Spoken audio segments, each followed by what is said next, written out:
wanted to start off, having you guys both on the show. I know the last time we had you on the show, we spoke about this, and I think it's kind of interesting because people that have rental property don't realize some of the insurance ramifications. They have a property manager, they decide to, we experience this a lot.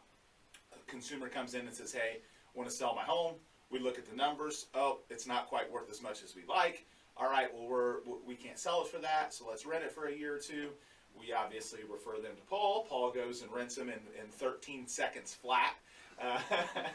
And sometimes 14.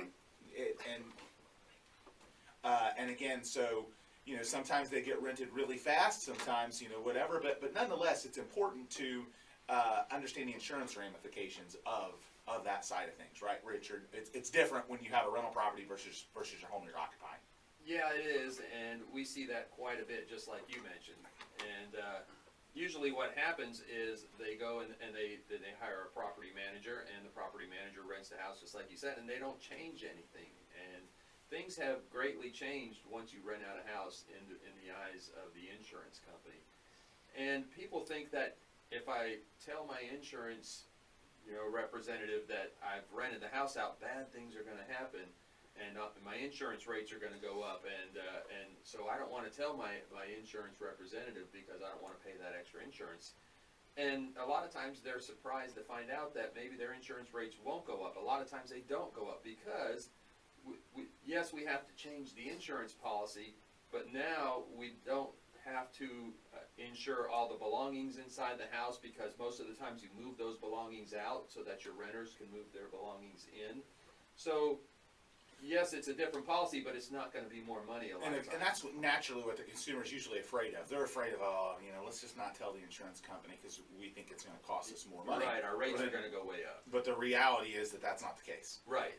And so I think on the same token, what I was going to reference to Paul, when you're in that situation, obviously, Paul, I know you're going to recommend, and part of your process is to tell them, hey, look, you need to make sure to change your insurance because you're a great property manager. Right.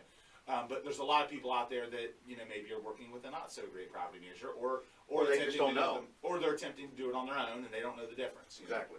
Well, what I typically do is when we're talking with people, part of my process, my intake process, and you know as well as anyone because I've worked with you in this, is we have a document that says to change your insurance or you put us as a additionally insured or something, so to speak.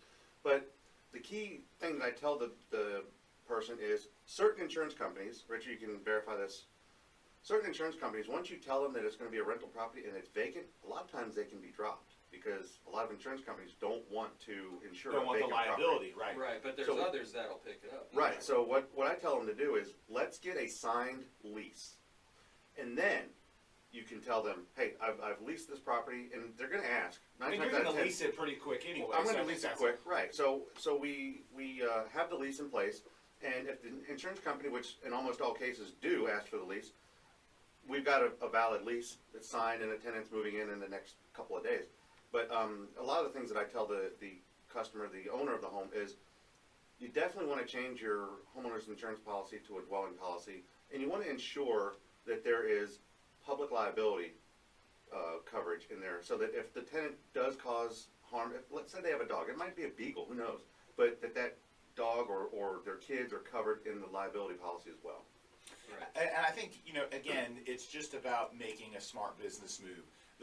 When you go from homeowner to landlord, you go from just a normal person to basically a business owner. You now have business risk. That property that you own is now considered its own business. And as someone grows a rental portfolio or they rent a lot, then they can look at different insurance coverages, different packages, umbrella policies, those types of things. But in reality, we get a lot of the need to sell my home. Oh, whoop, don't have equity. Now I'm going to rent it for a year or two. Or, and with you, Paul, obviously our new location, we're going to start getting more and more of this. We're going to get the airman that's PCS to a different base, and he's going to come in and say, it's happening really fast. And I don't owe a lot or whatever. Maybe I'll just rent it out. Right. And those are the situations where insurance really comes into play, and it's important. And we get this a lot too. Not to name a company by name, but there is a company that gets a lot of the insurance business for the military, and quite frankly, they're very, very sensitive about rental properties and condition and lots of things. So we deal with it a lot, specifically with the military, where their insurance company is going to drop them. They've got to go somewhere else, and so it's something that's really important, to pay attention to.